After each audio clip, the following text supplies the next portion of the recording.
Hello வணக்கம், இது உங்கள் சிவி ஜோன். எல்லாரும் எப்படி இருக்கீங்க? இப்போ பார்த்தீங்கன்னா பயங்கரமான சண்டை லைவில் வந்துட்டு. அதாவது ஒரு சில பேர் வந்துட்டு திருந்துற மாதிரி நடிப்பாங்க, திருந்துன்னு சொல்லிகிட்டே இருப்பாங்க. அந்த மாதிரி இந்த 3 கேரக்டர்லையும் பார்த்தீங்கன்னா நம்மளால் ஞான வினத்தை வந்துட்டு நல்லா செம்மையாக பண்ணுறார். முந்தானத்து தான் வந்து விஜய் சேதுபதி ஒரு தனி மனிதனை வந்துட்டு அவர் ஒரு அட்வான்டேஜ் எடுத்துக்கிறது தப்பு, ஃபன்னுன்ற ஒரு பேரில் அவர் வந்து பாடி ஷேமிங் பண்ணுறது, அவர் கீழ்த்தரமாக பேசுகிற விஷயங்கள் தவறுன்னு சொன்னதுக்கப்புறம் எனக்கு குடும்பம் இருக்குது, நான் வந்து அடுத்தவங்க பிரச்சனையில் போக போகிறது கிடையாதுன்னு ரொம்ப ஃபீல் பண்ணார். நம்மளும் ரொம்ப வருத்தப்படும், பரவாயில்லப்பா சூப்பர்ப்பா அப்படின்னு. ஆனால் காலையிலே வந்துட்டு அந்த உண்மை சுயரூபம் வந்து வெளியே வந்துருச்சு. கானா வினோத்தது ரொம்ப ஒஸ்ட்டாக வந்து இன்றைக்கி வந்துட்டு திவாகர்கிட்ட அவ்வளோ கேவலமாக திட்டி, இவர் யார் போது திட்டுறதுக்கு அதை யோசிக்கவே மாட்டார் இன்றைக்கி. ஆனால் வீட்டில் இருக்க எல்லாருமே வச்சு செஞ்சு விட்டாங்க, மூஞ்சி மனுஷனுக்கு மாறி போச்சு. ஆனால் திருந்து வரான்னு கேட்டிங்கன்னா தெரியல. மக்களே வந்து ரொம்ப வெறுப்பில் இருக்குது. அதனால தான் சீசன் நிறைய பேர் பிடிக்க மாட்டுது. இப்போ பார்த்து ஓட்டிங்ஸில் வந்துட்டு கானா வினத்துக்கு நிறைய ஓட்டு வந்திருக்கு, ஃபஸ்ட்டில் இருக்கார். ஆனால் இந்த ஒரு செயலால் அவருக்கு கம்மியாக வரதுக்கு வாய்ப்புகள் இருக்குது. என்னென்னா காலையில் எல்லாருமே வந்துட்டு பாசிட்டிவாக ஒரு உறுதிமொழி எடுக்கிறாங்க. ஒருத்தராக வந்து சொல்கிறாங்க, அதை ரிப்பீட் பண்ணுறாங்க. இந்த மாதிரி வந்துட்டு இந்த வாரத்தை வந்து செம்மையாக பாசிட்டிவாக கொண்டு போகலாம் அப்படின்னு. அப்போ நம்ம திவாகர் வந்து நார்மலாக வந்து தர்மத்தின் வாழ்வதனை சூதுக்கவும் இறுதி தர்மமே வெல்லும் அந்த விஷயத்தை வந்து சொல்கிறாரு. எல்லாருமே வந்துட்டு நார்மலாக வந்துட்டு திரும்ப ரிப்பீட் பண்ணுறாங்க. அது கொஞ்சம் அப்படியே போகுது.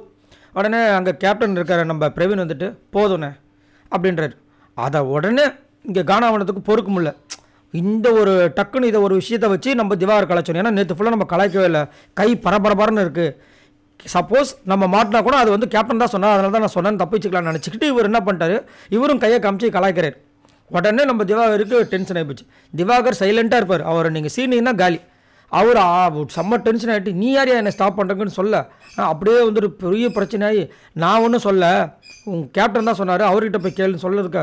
அதுக்கப்புறமா டப்புன்னா பண்ண வாய விட்டுறாரு யார் கானா வினோத். போடா பைத்தியக்காரன் நாயே. இதை வந்துட்டு ஒரு அதாவது ஆல்ரெடி வந்துட்டு குழந்தைங்களோட எங்களால் பார்க்க முடியலன்னு ஒரு கம்ப்ளைண்ட் வந்துச்சு. இது வந்து வெறும் இந்த அரோரா இந்த அந்த ஆதிரை எஃப்ஜே இந்த மாதிரி விஷயங்களால் மட்டும் கிடையாது, வார்த்தைகள் எச்ச பொறுக்கி பொம்பளை பொறுக்கி இந்த மாதிரி வார்த்தைகள் தான் வந்துட்டு அங்கே வந்து எங்களால் எப்படிங்க குழந்தைங்க வச்சுட்டு இந்த மாதிரி வார்த்தைகள் கெட்ட வார்த்தைகள் பேசினா எப்படிங்க நாங்கள் பார்க்க முடியும்னு சொன்ன விஷயங்கள்.